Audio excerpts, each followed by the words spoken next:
So one thing that's really helpful is to make a template to be able to size the fabric correctly. You really want a paper template. This is helpful for the mold fabric as well as for the final part. And what I do is I let it hang over maybe an inch and a half on each side, because that gives you some leeway to kind of position it when you're laying up, so that you don't have to be exactly precise with the position of it. Sometimes when you're laying up, it can stretch in ways that you don't predict. The fabric, when it's at a 45-degree angle, you pull on it this way and it'll be shrinking in the other direction. So because of that, I recommend making a little oversized template. Costs a little more fabric, but it's worth it. I always like to lay down a ground cloth before cutting or laying the fiber on the ground to cut it. You don't want contaminants from the ground sticking to the fabric. Those will be picked up in your final part if you're not careful. Also, any cutting I do is on a taped edge, because if you don't tape this stuff, it just pulls apart. I mean, you can kind of prevent that from being careful when handling it, but it is extremely prone to unraveling. Sometimes, like after I've laid it in the mold, I want to take the tape off to let it kind of expand if it needs to.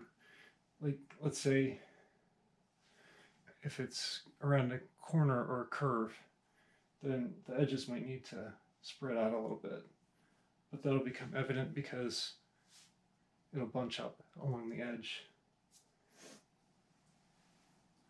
And these fibers are not nice. They stick. They're like fiberglass, but even worse sometimes.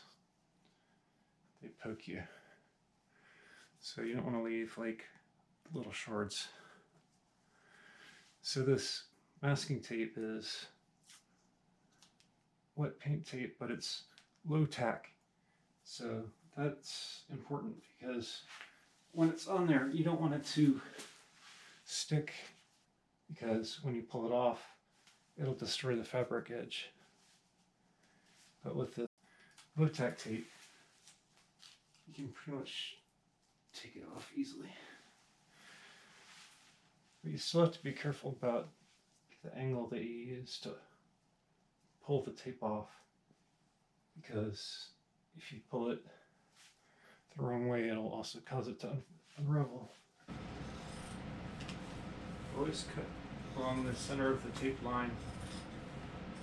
That way you don't get any fraying and you don't get any loose fibers. It just keeps everything really clean.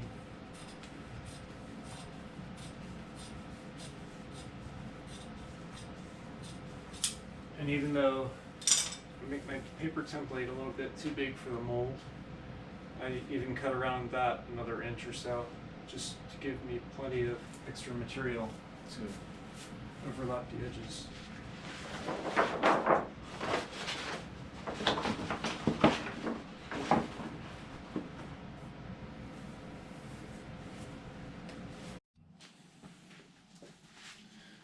So they say that alternating between 90 degrees and 45 degrees between layers gives you better torsional stability, because if you look at the regular 90-degree orientation, you have fibers going this way and that way, but that doesn't protect against diagonal twisting.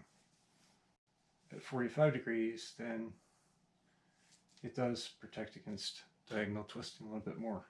But these diagonal pieces, they take a lot of fabric, and like that's 48 inches, which is, I mean, yard is here, so it's about 1 1/4 yards. That's probably a $25 piece of fabric there. So you want to be careful about it. It's interesting because cutting along the diagonal lines, it acts totally different because you're not only cutting one set of fibers, you're cutting two. And unless you have a good pair of scissors, it wants to shove the cloth away from your scissors. So that's why I got a pretty good industrial set of shears there. I got some West System epoxy. I've never used this, but it's very common and there's a lot of information about it. But this is 207 Special Clear Hardener. It's got UV protectants in it. So I figured it would be better than the epoxy that I have been using, which is US Composites, which is very much less expensive, but as you can see, it has a kind of an amber tint to it. Not that it should matter for a carbon fiber part, but it could matter. I've got all my bagging materials aligned in order.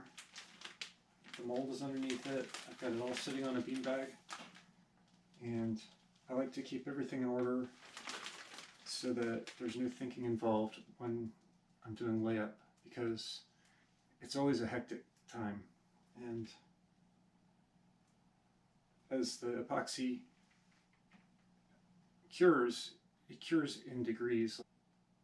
It starts out as being very thin and it gradually gets thicker. So the quicker you can do the layup, the thinner the epoxy will be, the better it will flow through these layers. I always measure by weight. I always use uncoated paper cups. Doing it by weight is much more accurate and you don't have to dirty two containers. And I also believe it's more accurate than using even specially designed pumps like this that are designed for volume measurements, because the resin has different viscosity than the hardener, so I just believe that it's better doing it by weight. So I've got mixing sticks, gloves, squeegees for spraying the epoxy, lots of squeegees. I've got some graphite. There's some Cabosil, which is fumed silica, and it's powdery. It really floats in the air. That's part of why I have this mask here. That, and just in case the epoxy has fumes. I'm going to go layer by layer and show what these supplies are. This is vacuum bagging, and I've put putty tape around all of the edges except for the one that I'm going to be doing after the layup. Everything under here is going to go inside here, and I'm going to take this off and seal it. And this is kind of finicky, you kind of have to work at it a little bit. It's kind of like bubble gum, but you can get leaks really easily, so you have to work it in with your fingers. Okay. So I stuck these in reverse order so that I just pull the topmost layer off as I go. So this is, it's called breather cloth. It's kind of felt-like. It doesn't have to be this particular material. It could be an old blanket or something, but this has two purposes. One is to soak up the epoxy as it comes through the other layers, and the other purpose is to allow the air to flow as you're drawing the air out of the vacuum bag. Peel ply is the next layer. This has holes, and the epoxy will come through those holes. The epoxy will not stick to this. This is peel ply, and it's plastic, but it's kind of fabric-like, and it's rough. So this will leave a surface that is kind of like rough sandpaper when it's done. The epoxy, it'll have like a cloth fabric texture to it, and that allows you to glue things to it after it's cured.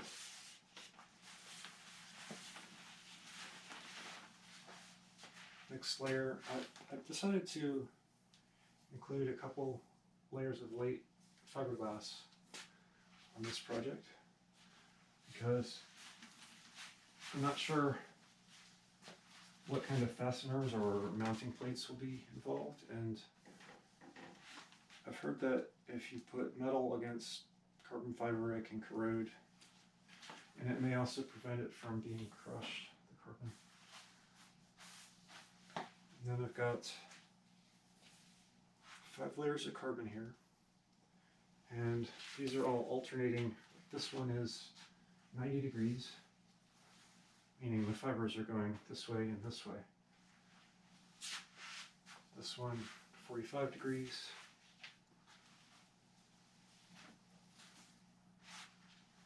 And I have 2 pounds 5 ounces of dry fabric. Although the fabric is a little bit bigger than the mold, so it's probably about 2 inches on each side extra. So the amount of dry fabric is probably around 2 pounds that I'm using. We'll see after layup how much epoxy weight adds to that. Again, these layers are alternating 90 and 45.